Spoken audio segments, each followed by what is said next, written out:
Muy buenos días, mi nombre es Carolina Esteves García, soy estudiante de Ingeniería Industrial de la Universidad Autónoma de Santo Domingo. En el día de hoy vamos a realizar un análisis breve que tiene que ver con series de Fourier.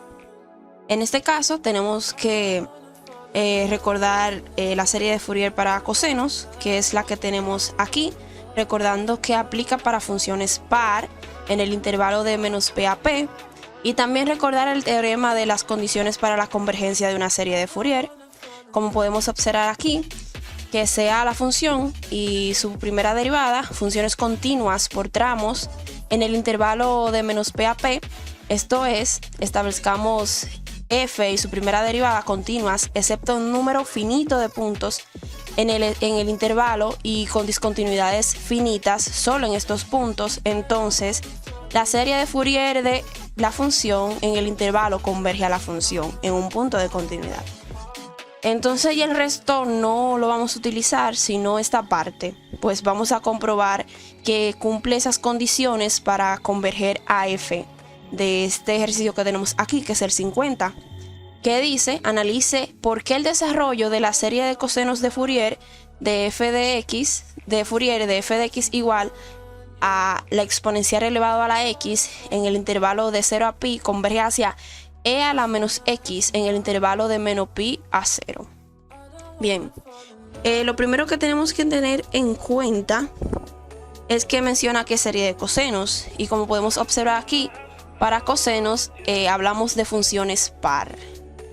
¿Qué pasa con las funciones par? Bueno,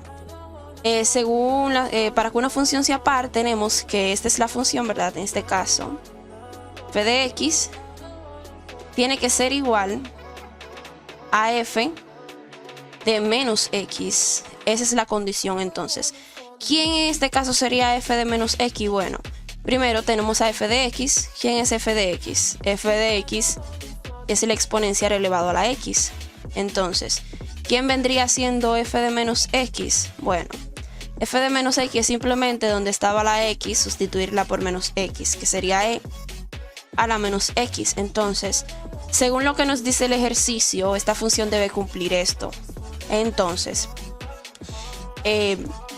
como primero debemos comprobar que esta función, que también sería la misma, como son de cosenos, por ende se toma como par, que cumpla las condiciones que nos dieron al principio aquí en el teorema 10.2 aquí arriba, para la función y para su primera derivada. Entonces, lo primero que debemos comprobar es la continuidad de la función en el intervalo que nos brindan, que sería de menos pi a pi, tomando ambos, o sea, desde menos pi a 0 y de 0 a pi, o sea, completo. Para comprobar su continuidad y la de la primera derivada, podemos sacar su primera derivada porque debemos de tenerla. Entonces, en este caso, tendríamos que la primera derivada de la función, o sea, de esta función que está aquí arriba, sería e a la x. Y en el caso de esta que tenemos aquí, sería que su derivada es igual a menos e a la menos x. Bien, entonces deben cumplir tres condiciones para que sean continuas.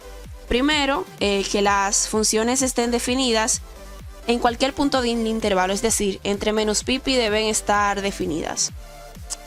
Que existan los límites de las funciones en cualquier punto del intervalo, o sea, que tiendan a un punto en específico, no a una discontinuidad o que de indefinido, etc. Y que la imagen en cualquier punto coincida con el límite de la función en esos puntos. Entonces debemos comprobar estas tres. Entonces, lo primero que debemos comprobar que las funciones estén definidas en cualquier punto del intervalo. Nos podemos dar cuenta que para cualquier valor de x en el intervalo, la función estará definida, puesto que el dominio son todos los números reales. O sea, para e a la x y e a la menos x, también para menos e a la menos x, el dominio son todos los números reales, es decir, de menos infinito a infinito. Y menos infinito hasta infinito incluye también desde menos pi a pi. Entonces la primera condición la cumplen. La siguiente sería que comprobemos que los límites de las funciones en cualquier punto del intervalo existan. Si nos damos cuenta, viene siendo lo mismo que el dominio. O sea, es decir que el límite cuando x tiende a cualquier número entre menos pi y pi, que es el intervalo que nosotros tenemos aquí arriba, uniendo los dos, que en este intervalo exista. Entonces es lo mismo que el dominio mencionado anteriormente. O sea, para cualquier valor que le pongamos a x, vamos a tener la función definida, que eso sería lo mismo que buscarle el límite. O sea, el límite para estas tres funciones, en este caso sería f de x igual a la x, para f de menos x igual a la menos x, y para la derivada de esta también. Pues estas son lo mismo, así que vamos a contarlas como una. Entonces ya han cumplido dos condiciones. Entonces la última sería que la imagen en cualquier punto coincida con el límite de la función en ese punto. Es decir, vamos a utilizar otro color, que la función, ¿verdad?, evaluada en cualquier punto de x, termine siendo igual al límite cuando x tiende a cualquier número, como decía a. Entonces la función va a ser igual a a. Tiene que cumplir esto. No importa la variable que tengamos aquí, si aquí o aquí, si queremos la podemos invertir y escribir que f de a es igual al límite cuando a, en este caso es, bueno, sí, cuando x tiende a de f de x. En verdad esta de aquí abajo sería la correcta. Dejen borrar la anterior. Entonces tiene que cumplir eso. Si nos damos cuenta, la función lo va a cumplir. ¿Por qué? Bueno, si nosotros decimos, por ejemplo, queremos evaluar una x en ese intervalo, vamos a decir f de menos pi, por ejemplo. Tiene que ser igual al límite cuando la x tiende a menos pi de la función. Vamos a tomar cualquiera de las dos, e a la x. ¿Qué va a terminar siendo eso? Bueno, e a la menos pi. Y entonces si evaluamos la función en menos pi, ¿no nos va a dar lo mismo? Pues sí, porque vamos a sustituir la x por el menos pi. Y va a pasar lo mismo con esta que tenemos aquí. Es decir, que también se cumple la tercera condición. Entonces, como la función en su gráfica no tienen discontinuidades, que eso es otra de las cosas que pide aquí, que sean continuas. Cada vez que sustituimos a x por algún valor, siempre va a devolver el valor de la función de dicho valor, que sería lo que definimos aquí en toda esta parte con los límites. Entonces, también vamos a ver cuál nos falta de aquí. Dice que tiene un número finito de puntos en el intervalo. Lo tiene. Discontinuidades finitas solo en estos puntos. También, o sea, no tiene ningún tipo de discontinuidad, así que aplica. Entonces nos dice que la serie de Fourier de f en el intervalo converge a la misma función. Entonces, tomando esto de aquí arriba, que tenemos aquí, como tratamos de serie de cosenos, entonces la serie, esta regla de una función par debe de aplicar.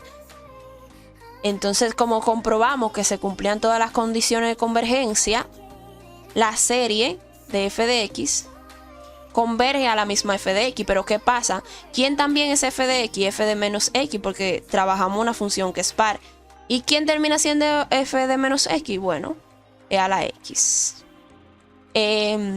Las gráficas de las funciones exponenciales, como hemos visto en otra materia, no tienen discontinuidades, terminan siendo más o menos de esta manera, y la de menos x sería de esta manera. O sea, no tienen discontinuidades, tienden a un número en específico, y como vimos en el primer tema de la materia, buscando el límite, cuando tiende de menos infinito a infinito, también dan valores reales. Entonces ya esta es el análisis de este ejercicio. Muchísimas gracias por estar aquí y tomarse su tiempo para ver el desarrollo de este ejercicio. Muchísimas gracias, nos vemos en la próxima. Suscríbanse y den like.